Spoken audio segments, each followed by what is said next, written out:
सध्या खासदार उदयनराजे भोसले हे मतदारसंघामधील लोकांशी संवाद साधतायत। याचाच एक भाग म्हणून आज त्यांनी सातारा येथील यशवंतराव चव्हाण महाविद्यालयात आयोजित केलेल्या फन फेअर या विद्यार्थ्यांच्या कार्यक्रमात हजेरी लावली।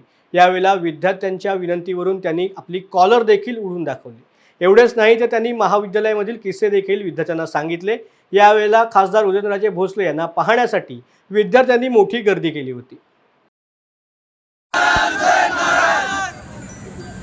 मला माहित आहे की सगळे जे मुलं मुली आहेत ते कोणी भाषण ऐकायच्या मानसिकतेत नाही, मला माहित आहे।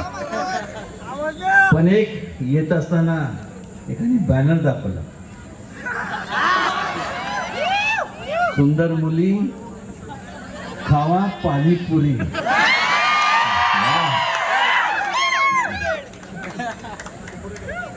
मग मुलांनी काय खायचं, जेवढे खायचे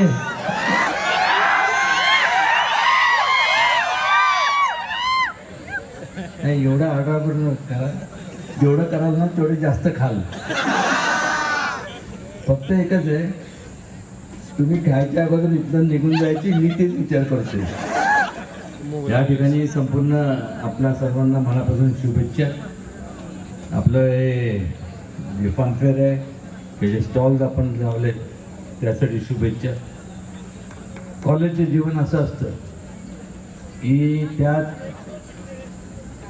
अनेक शिक्षकांकडनं, राजेश सर असतील, संपूर्ण या कॉलेजचे संपूर्ण प्राध्यापक असतील, अनेक गोष्टी शिकायला मिळतात। खूप खूप आपण शिकावं।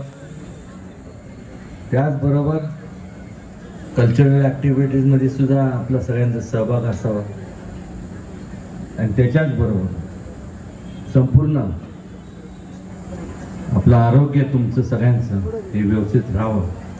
कारण की आयुष्यात मध्ये प्रत्येकजण, मग सायन्स, आर्ट्स, कॉमर्स, हे ते वेगवेगळ्या फॅकल्टीजमध्ये जे लोक मुलं मुली त्यांना वाटतं की आपण भविष्यकाळात आपल्याला ह्या ठिकाणी जायचं, पण शरीराने साथ दिली नाही तर तुम्ही करणार काय? त्यामुळं शक्ती आणि युक्ती हे सांगड घालणं गरजेचं आहे।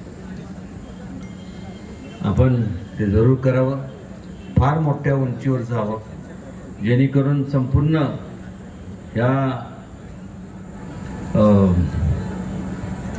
सातारचं नावलौकिक व्हावं आणि तुम्हाला पाहून मोठ्या पदावरती मोठे इंडस्ट्रियलिस्ट आणि हे ते स्पोर्ट्स या वेगळ्या फॅकल्टीजमधून खूप आनंद वाटेल।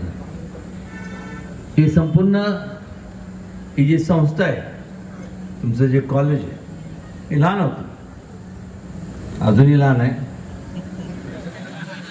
आणि सगळे म्हणतील वय झाले, तुम्ही ते सोडून द्यावं।